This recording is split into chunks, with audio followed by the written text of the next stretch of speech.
Joining me now, Stories podcast host Natalie Brunell. Natalie, I know you don't like to predict how far Bitcoin is going to go near term. I know long term you think it's unstoppable, but I do want your thoughts on just how it's reacted during this really critical time when bonds were getting hammered, stocks were getting hammered, gold was moving sideways, nothing was winning except Bitcoin.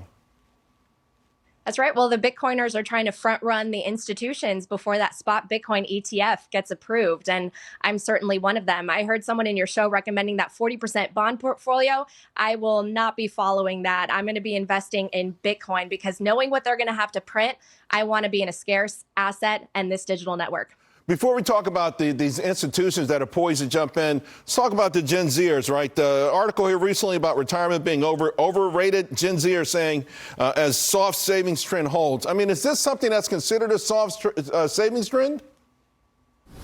I think a lot of people are just foregoing planning for the long term. And we could berate these Gen Zers or we could try to understand them. And the truth is, this is really a symptom of broken money. And I think you would agree that incentives drive outcomes. And when our money is broken and real wages don't keep up with the cost of housing, education, retirement, then what is the incentive to work hard? If you work hard but can't retain the value of that work, then it's really hard to find meaningful purpose. And what do people with no purpose do?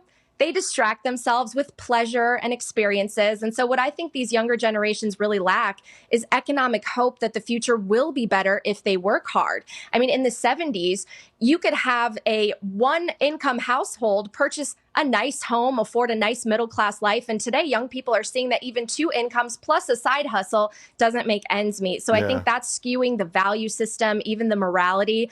And what young generations really need is Bitcoin. They need to be able to save and plan for the future with a form of money that can't be manipulated. Fix the money, fix the world, Charles. And it's so funny because with the Gen Zers and so forth, they must also be angry. Every day there's memes come out, and you just kind of triggered one in my head where the couple bought a house for $61,000, didn't put any repairs into it, sold it for $1.7 million to a hedge fund, and then complain why these younger folks won't work harder.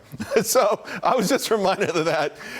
There's another aspect to this too, though, and the world is on fire. Let's face it, and it's probably going to get a whole lot worse. And you say that Bitcoin is the currency of peace. Explain that. Sure. So with fiat, if people in power want to finance a war, they can just print the money and spend it. But if you can't just make money at the stroke of a key, then you have to ask permission of the citizens to spend their money. And so that would limit the government's ability to fight endless wars. And so I agree with those out there who say that fiat is the currency of war and Bitcoin is the currency of peace, because Bitcoin is about consensus.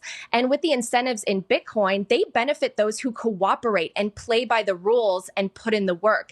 Bitcoin actually neutralizes greed because everyone who supports, mines, or buys Bitcoin adds to the overall strength of the network. And so most importantly, instead of projecting this sort of kinetic power and going to war as a sign of strength like America has done for many, many decades, why don't we go back to the value of building a prosperous and robust economy as a sign of strength that serves as an example for other nations and other people to emulate? We used to lead by example because great economies are what make great nations. And that is what the American dream was built on. And I think we can return to that with Bitcoin. Later on in the show, I'm going to speak with Hadley Heath Manning on whether or not the Republic of America can save democracy itself. Great stuff there, Natalie. Thank you very much. Talk to you again real soon.